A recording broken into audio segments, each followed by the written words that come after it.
Hello, everybody, and welcome to another episode of The Art of Being You with your host, Dr. Nancy Haynes. And I am so excited to present today's topic, which is very interesting for the times that we are in. But the topic that we have is people not feeling like they are seen or heard. And one of the main reasons is, now looking back during this times, what's happening is there is chaos and disruption going on in the US today, and all the riots that are going on and the protesting.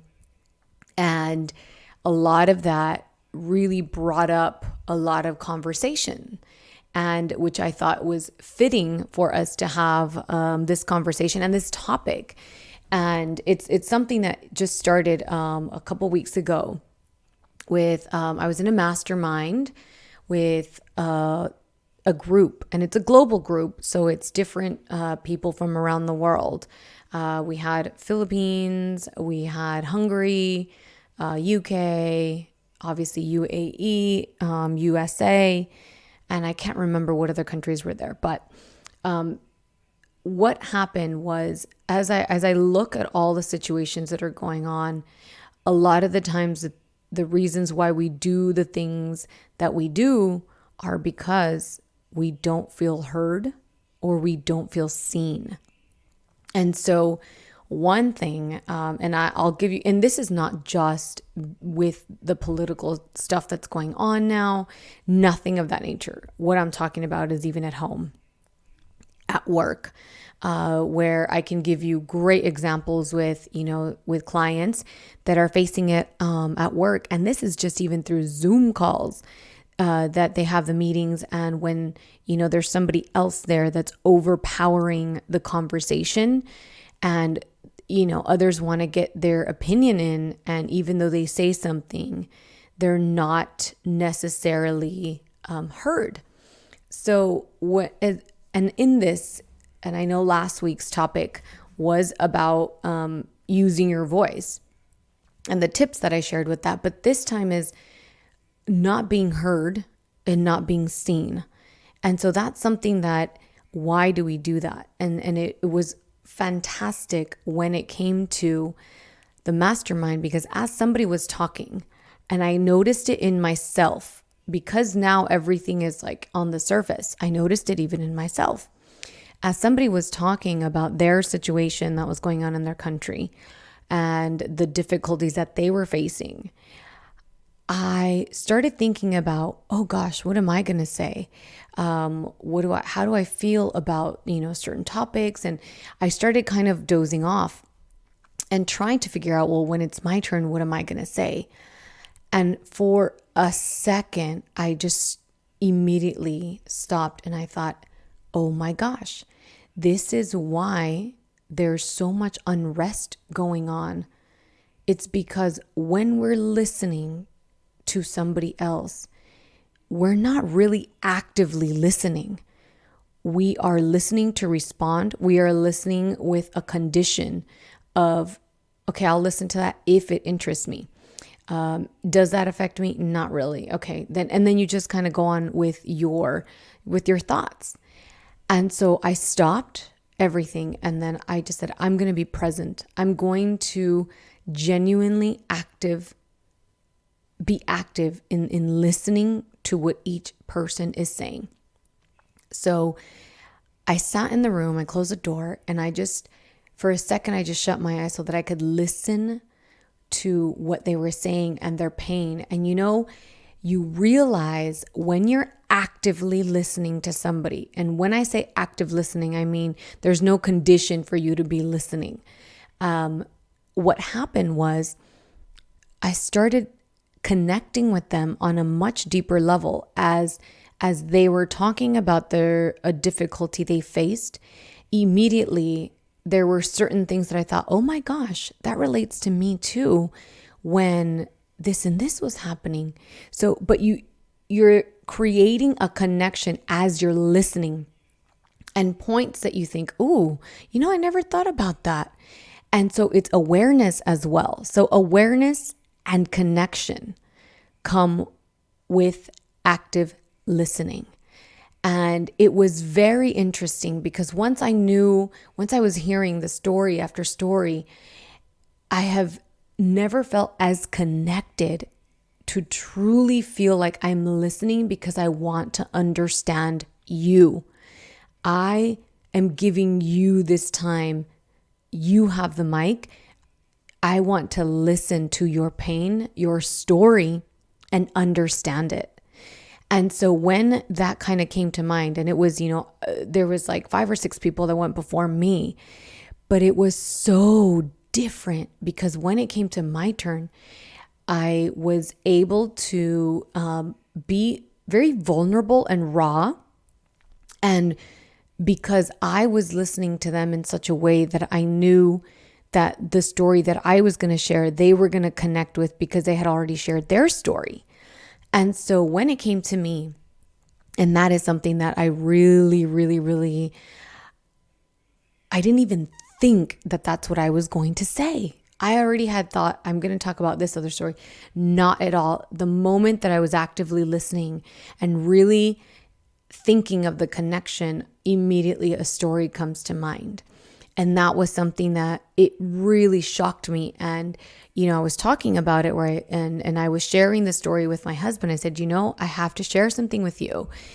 And as I shared with him, I said, all this talk, the racism and the challenges that people are facing in their own countries with the pandemic. I said, some other stuff have come up. And I said, and it goes back to wanting to feel heard, and when you're not, the frustration that comes with that, and then the actions that you take after. So, number 1, I said, when I can even take it back to high school, and I said, I grew up in a very white community. The Mexicans were a minority. I grew up in Idaho. It's in a very country area, very agricultural area. And a lot of the Mexicans that are there due to some sort of field work and agricultural, the potatoes, the warehouses and all that. And one thing that I can say is when I think back, I wanted to be the overachiever. I wanted to be in all the honor classes. And just this week I thought, why did I do that? Why is it that I felt like I needed to do that? Because I didn't necessarily want to because I thought it was fun. I wanted to do it for something deeper. And as I was journaling, it came up with, oh my gosh, it has to do because I wanted to feel seen and I wanted to feel heard, because in those classes, I knew that it was the top students. And so if I could get an opinion out or an idea out with them listening, I knew that there was going to be something. But even then, I knew I didn't have power in my voice back then. I didn't know what that meant. And so all the decisions that I made were because I needed to be seen and heard, like validated. And so you realize like, oh my gosh, the action that I took was, okay, then I have to be the top student. I have to be the top student. And that was like the thing that kept playing in my head. And as I was telling my husband and telling him a lot of the things that when you start thinking about why you do what you do, is it, and a lot of it is, am I being heard? Am I being seen? And one thing is even at home. So even with him and I obviously, we're both very, very aware individuals. And I shared with him a very deep story, something that was really painful. And all I heard him say was, uh-huh. And it really impacted me because my immediate reaction is, I'm not being heard. Either he's distracted, and I'm not being heard. And the action that I took after was anger and frustration. And it was like, oh, never mind. Never mind. I'm gonna just forget it. I'm never going to tell you anything else.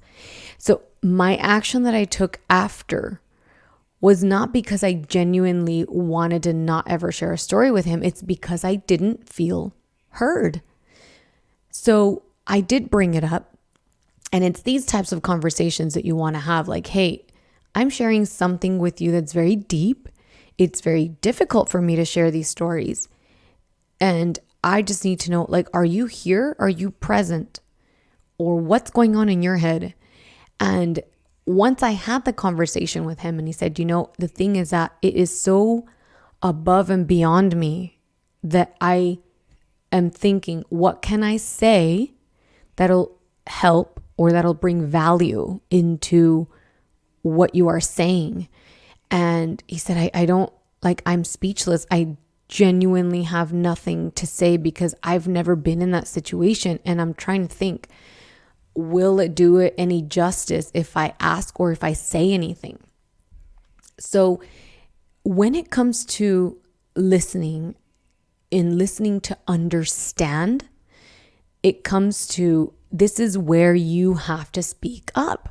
This is where you have to say, this is why I asked him the question, hey, that I'm not being heard. What's going on? And then, so I'm asking questions. So why is this not happening then? And so when you really think about the entire situation, it is about asking the question, because then you get answers. So once I heard his response, which was, I didn't even feel like there was anything I could say to bring a value, I said, well, then that's what you say. That's what you say. Because when you leave somebody with a, it doesn't feel nice. And so it really just made me think about myself in situations where I catch myself when somebody's talking about a situation and like I've never been, for example, when there's been situations where, let's say I've been in a conversation, especially here in Dubai where there's so many backgrounds and somebody is talking about their country, and in my country there's war. So I can't even go back, and, they're going so deep. And a lot of the times there's no response, like people are not saying anything. And now I realize, oh my gosh, what if during those moments, it's because people are it's the overwhelm of a situation that they can't even connect with the situation. And so the next thing I thought, so what can I do moving forward to help people around me feel heard and feel seen? Like, I see you, I see your pain. And it's asking questions.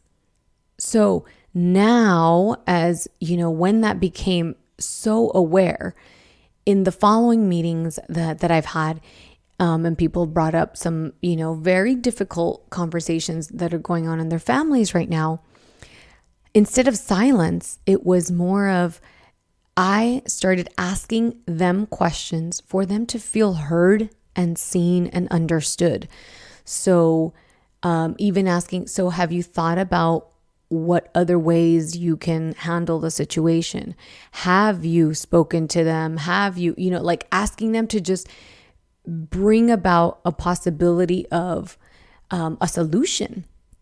So when you really think about, even with partners, when they're sharing a story and it's above and beyond you, it's asking that question.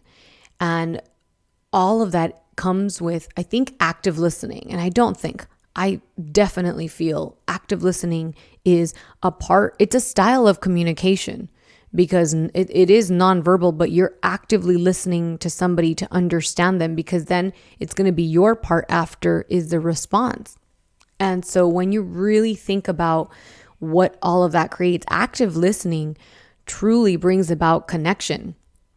And that's something where it takes two people to be vulnerable, because if you've been in a situation like that, obviously it's not about you, the story is about them, but you do have to get to a point where you want to connect with them, understand them, and truly be present to gather the information and the thoughts for yourself.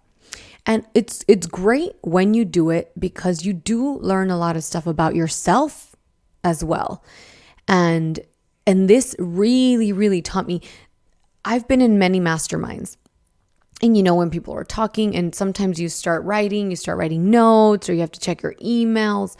And that's when you start really looking, am I making that person feel seen and heard?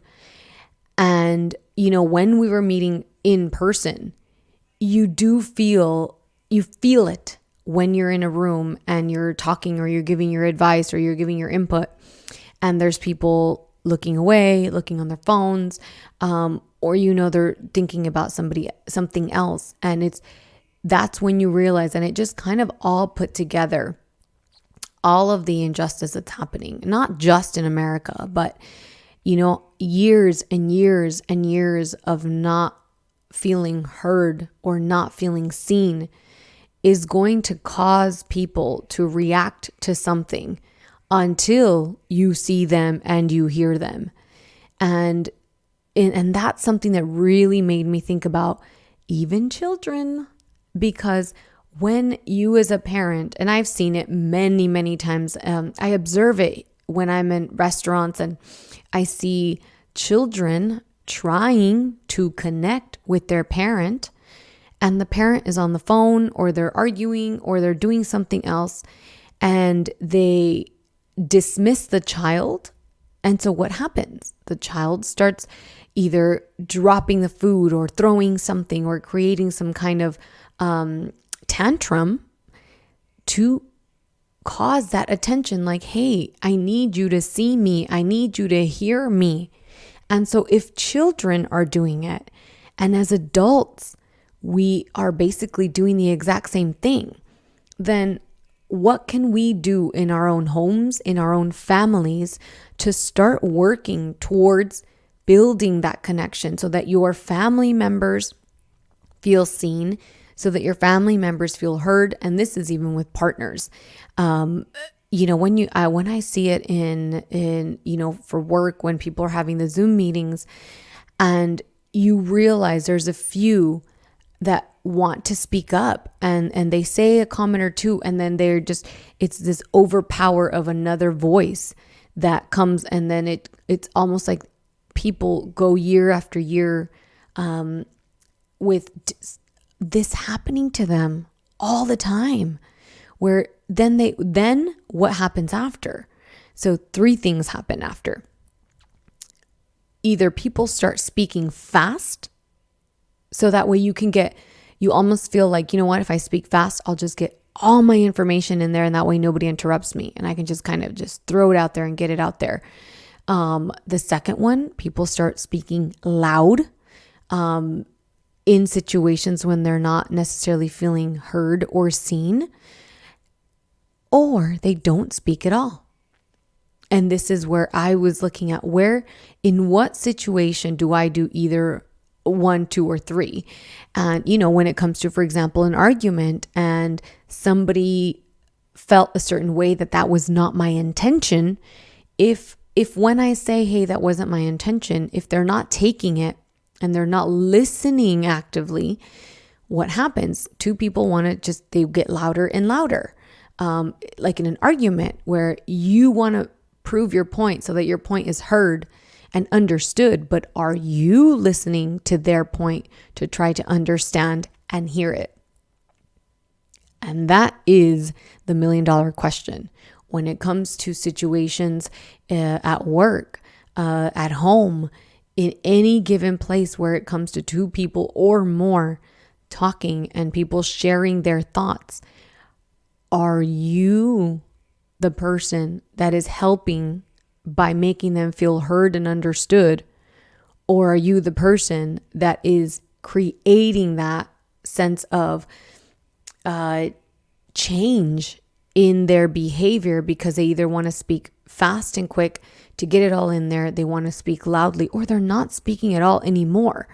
And a lot of the times we hear that when it comes at work, when when somebody goes into the supervisor to talk to them about something and they're not listening, they don't listen, or they jump in and interrupt. And then guess what? The employee, the staff member will say, you know what, never mind. They're not going to listen anyway. So you miss out on having that connection with someone when you know that you're not in a headspace. So what happens then? What happens if you're not even in that kind of headspace to be dealing with, you have your own issues going on and you're not going to necessarily be actively listening to them? What can you do? And this is at work, this is at home, this is with your kids, this is on any given situation with friends. You have to be able to let somebody know, I am not in a headspace right now to be able to take this on. Can we have this conversation at another time? And give them a date, next week, tomorrow, whatever that is, because that way they know, okay, at least they told me, you know what, I'm not even in the right headspace to have this conversation right now. I do think this is important. So when can we have it? And this is a big one. At work, a lot of supervisors that are really busy. Everyone's busy. But at the same time, you have to create that connection with people. They need to feel supported. They need to feel heard. So a lot of the times, a lot of managers, you can have a million different degrees and you went to this training and that training. But one of the core things is, are you somebody that helps people feel heard and seen and understood? And in relationships, it is a massive, massive, massive one. And I can even say to this day, I'm still learning and I still catch myself doing it. Now, I don't do it as much as I did before. I will say that. So high five to me, because that is an improvement. But no, seriously speaking, it is being able to speak up and say, hey, I just don't feel like my opinion has any validation here. So, which makes me not want to speak. But, it's something that in relationships, it is really important, because if you cannot do that for the other person, then you're starting to break the connection with each other. So, for example, when you have stay-at-home moms and then you have the husband who works and he's validated because he's stressed, he comes home and he's frustrated and he has 1.5 million things going on. And then the other, the mom who has been struggling all day or, doing so much with the children and here and there and everything, and she just wants to catch a break and she wants to say something. It's like, oh, well, you don't know how I feel. I've been to work all day. And that's when you start noticing and realizing that no one's hearing each other and no one's hearing each other. Like, I don't see you and I don't hear you right now because all I'm worried about is myself. And that you have to call it out with your couples, with your friends, at work, where you have to let somebody know, hey, when I'm in a discussion with you, it makes me feel like you don't hear me and you don't see me. And that way you can have a conscious conversation about this, because it does impact any relationship that you have. It impacts it very, very much. And so to come together as far as at work, with your friendships, and with everything else, always ask questions.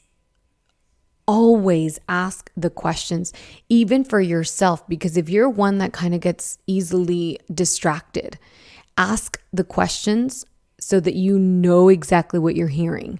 Because somebody could be sharing something with you and then your perspective is something totally different. And for somebody to feel heard, you in return say, okay, so what you just said was this and this is going on and this is what you need help with. Is that right?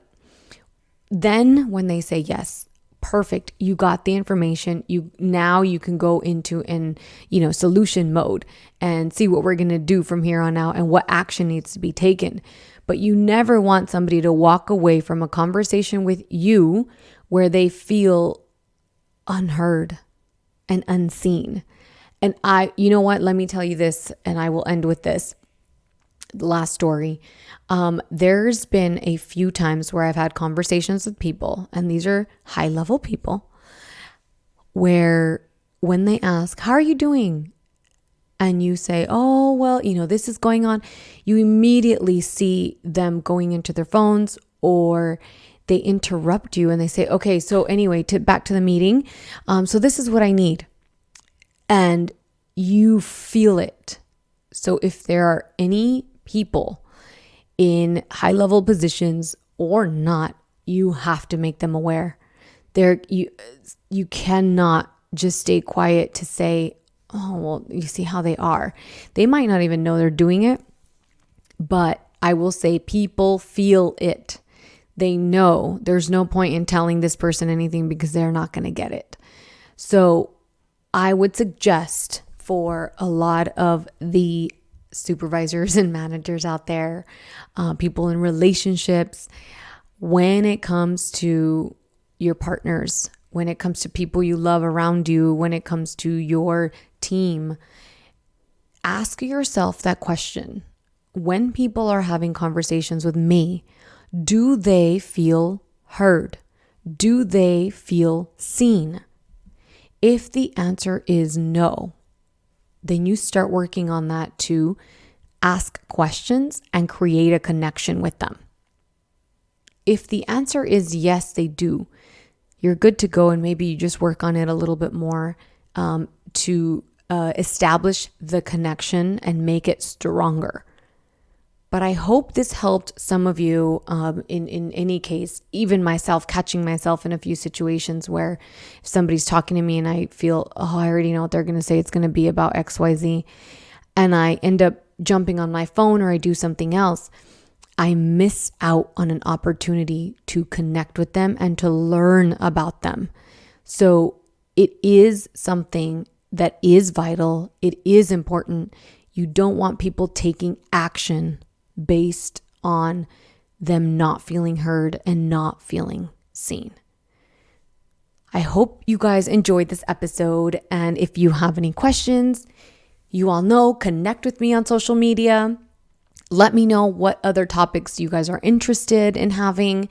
And very shortly, I will be having a guest on the show, which I'm super excited about. And we're going to dive into relationships for a little bit.